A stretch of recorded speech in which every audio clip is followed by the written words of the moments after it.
Hey everyone, I'm 19, male, and I feel like my life is coming to a halt right now. I have no idea how I'm going to get out of the current situation I'm in with my family, and everything is so overwhelming. I'm the youngest of two children. I have an older sister, 21, female. Ever since I was young, I realized that my parents favored my sister over me. I suppose it was because she was their first child. Honestly, I do not know. They simply liked her more. If she spilled something on the counter, it was always, "Oh, it's okay, sweetie, mistakes happen." And if I spilled something on the counter, it was, "How could you be so clumsy?" You get me? One of the telltale signs of them favoring her over me was the incident that happened when we were young. I think I was 10 and she was 12. It was winter and we were out with my dad. My sister and I were going to go skating on the lake that is near to our house. My sister saw the lake and took off running, and I followed suit. She reached the lake before I did. She was telling me how I'm a big loser for not being able to beat her, etc., when suddenly she disappeared. My dad and I ran towards the lake, and there was a hole in the ice. My dad grabbed my shoulder and pushed me towards the lake, saying, "Go get your sister." I was only 10, but I remember feeling like the man because my dad wanted my help with something. I jumped into the freezing water and found my sister. As I tried to drag her up, she struggled against my hold. Even though I was a bit taller than her, I did not have any muscle mass yet, and it was difficult for me to take her out to the surface while she thrashed against me. At one point, I pushed her through and I felt someone pull her up. While she was getting pulled out, my sister kicked me in the rib, and that knocked the air out of me. The pain in my ribs, the freezing cold water, and this sudden tiredness overtook me. I still remember seeing the sunlight move far and far away with each passing second before I realized that was where I was supposed to go. It was like this survival instinct kicked in and I swam up. As I finally broke through the surface and struggled to catch my breath, I noticed my father and sister walking away from the lake, seemingly forgetting that I was even there. I dragged myself out onto the shore, and as I tried to cope with the cold wind, my father turned towards me and screamed at me to keep up. That was one of my core memories that shifted the way I perceive my parents around me.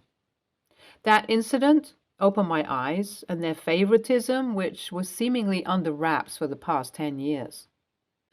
I noticed every time I got the toast that fell on the floor, or I was given the banana that was a bit too ripe. I noticed how often it was for my parents to forget that my allergies existed, and how often they simply forgot to include me. It was heartbreaking at first, and I tried to get their attention. I thought if I was a studious boy and got good grades, I would be on their good side, but it did not matter. I would be berated for getting a B while my sister was celebrated by scoring a C. It was strange. By the time I was 15, I had crippling depression. I struggled to get out of my bed most days. I stayed in my room for as much as I could, and when I did leave my room, I made sure it was when nobody would see me, because the moment they saw me, it was always, "Oh, look who has decided to join us today." And God, I wish you were friendly like your sister is. Your sister is so much better. She at least speaks with us about her day while you stay cooped up, etc. You get the drift. So, no surprise there, I stopped spending time with the family. Now, when I was 16, my sister finished high school and decided to go to an Ivy League college. I did not have to tell you how much the tuition fees cost there.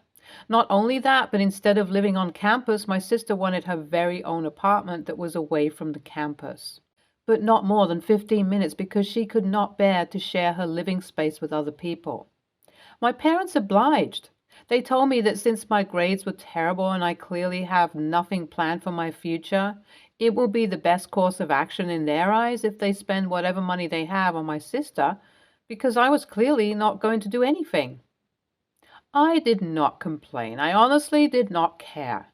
Now, after my sister moved out, I started seeing a change in my mental health. I'm not saying my sister was ever outright mean to me or anything, but now that she was not living with me under the same roof, the constant competition and comparison were not there. My parents did not speak with me, and I did not speak with them either. They left food for me, which I heated and ate. If they did not leave any food for me, I cooked with whatever I had in the house. While I was cooking like that with barely 6 ingredients, I found myself liking the process. Cooking interested me. I might sound cliched, but it was healing for me. It was like for once I had control over what the outcome was. I knew what to fix if the outcome did not live up to my taste, and I enjoyed that piece. That is why I joined the home economics class. The art of cooking made me happy, and I suppose my high school teacher, Mr. Callahan, noticed it. That led to him helping me out wherever he could. He suggested I study culinary sciences and try to have a career in this field. With the grades that I had, he assured me I will be able to go for that. Hearing that definitely made me happy, and the significant stability in my mental health started showing in my grades because I was able to focus on studying. I knew I was not going to go on the same path that my parents or my sister had gone, and I knew there was not going to be any place for comparison. But oh boy, I was dead wrong. Soon after I graduated, my parents sat me down. They told me that since I have done significant improvements in my grades, I would be accepted into the same Ivy League college as my sister. But as they had already given the money to my sister, they want me to go to the same Ivy League college and get a degree in finance or business while paying it out of my pocket, because I have to take care of the reputation of the family. Otherwise, they might have to make sure there is no black mark in the family records, alluding to disowning me.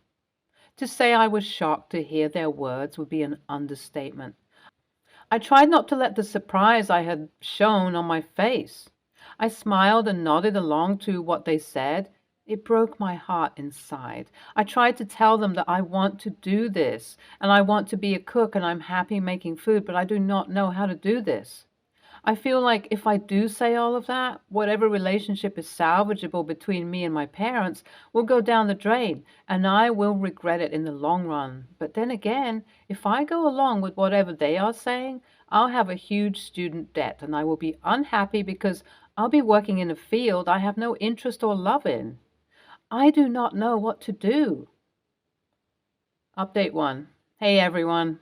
Thank you so much for all the bits of advice. You guys were really sweet to me. Some of you guys said things to me I wish my parents would have told me.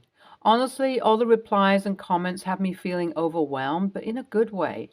I understand where you guys are coming from. I think you guys are right.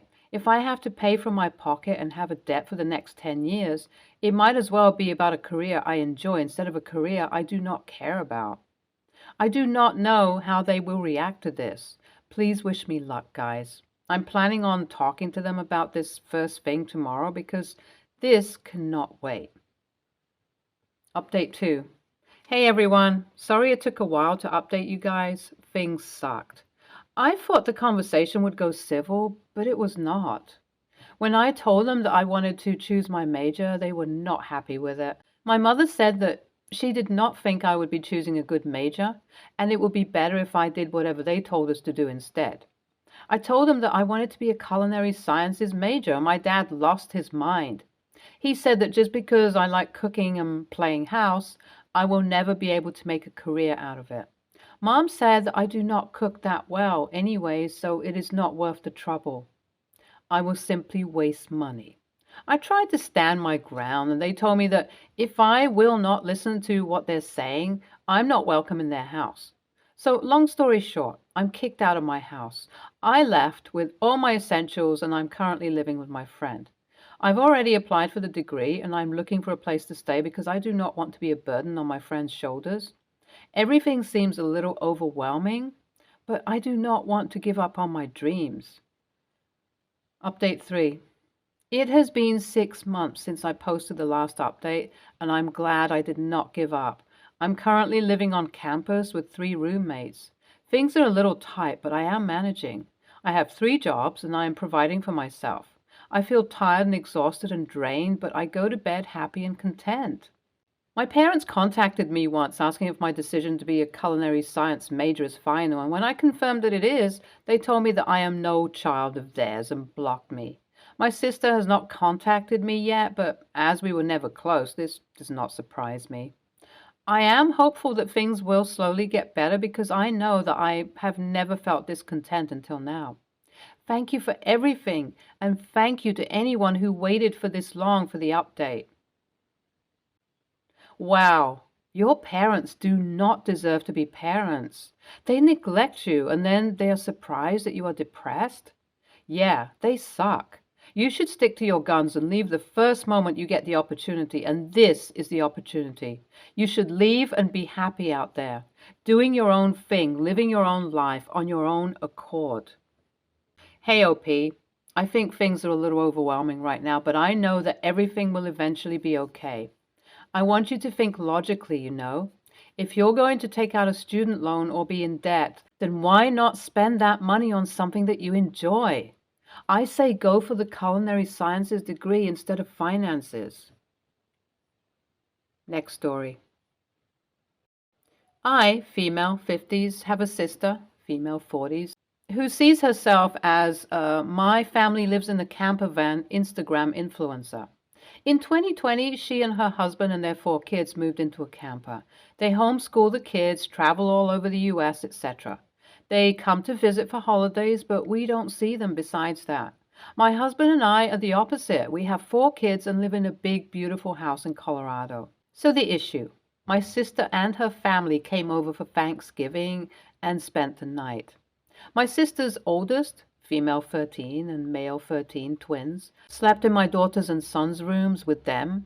In the morning, my niece and my sister got into a big argument, with my niece being incredibly angry at her mother for making her live in a camper when she could have so much more space, not have to share so much with her brothers.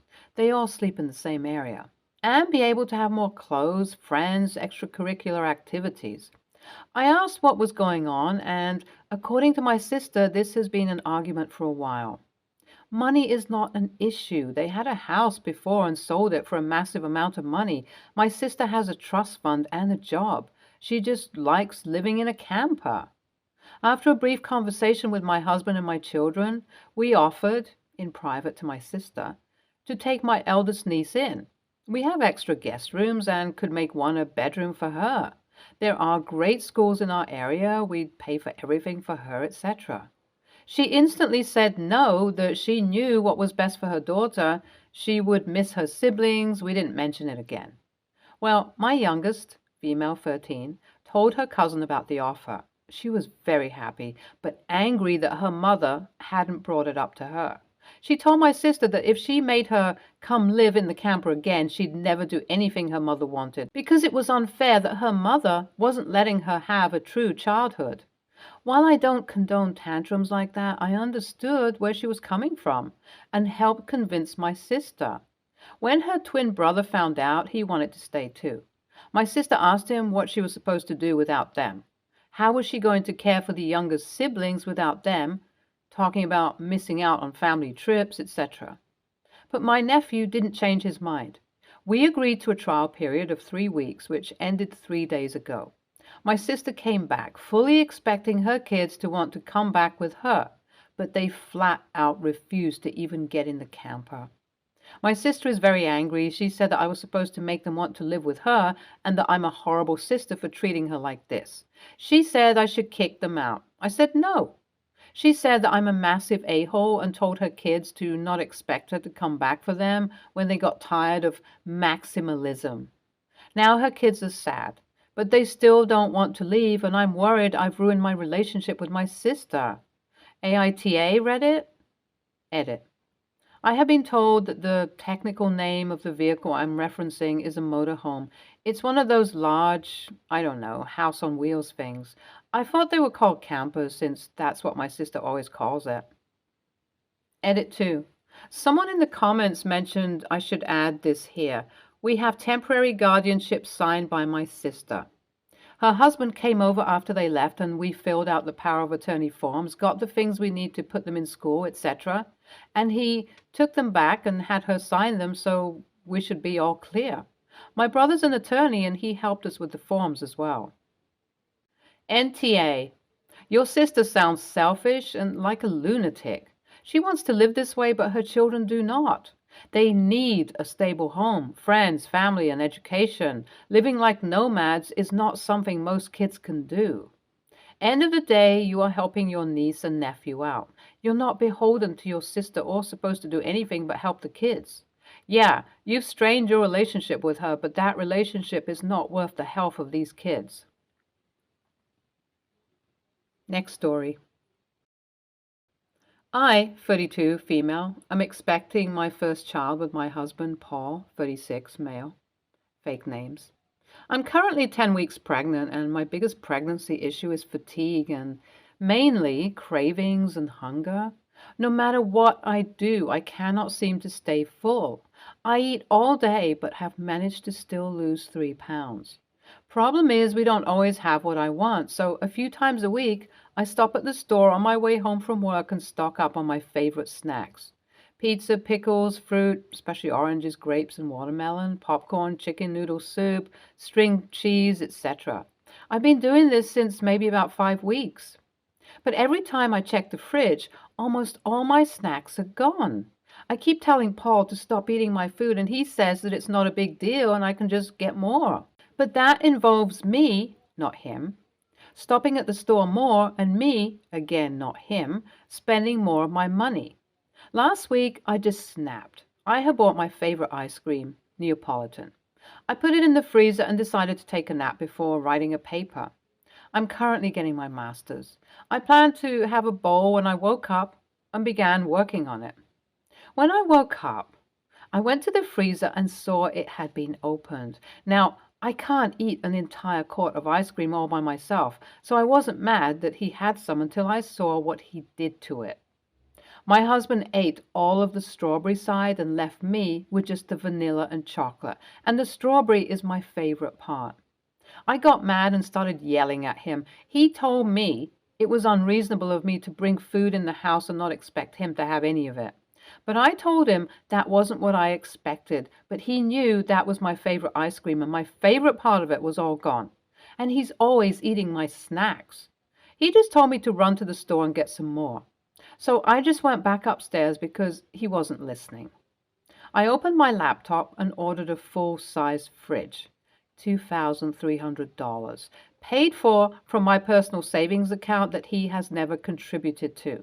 My husband and I don't mingle our accounts together, so he never saw I bought it until 2 days ago when it was delivered to our house.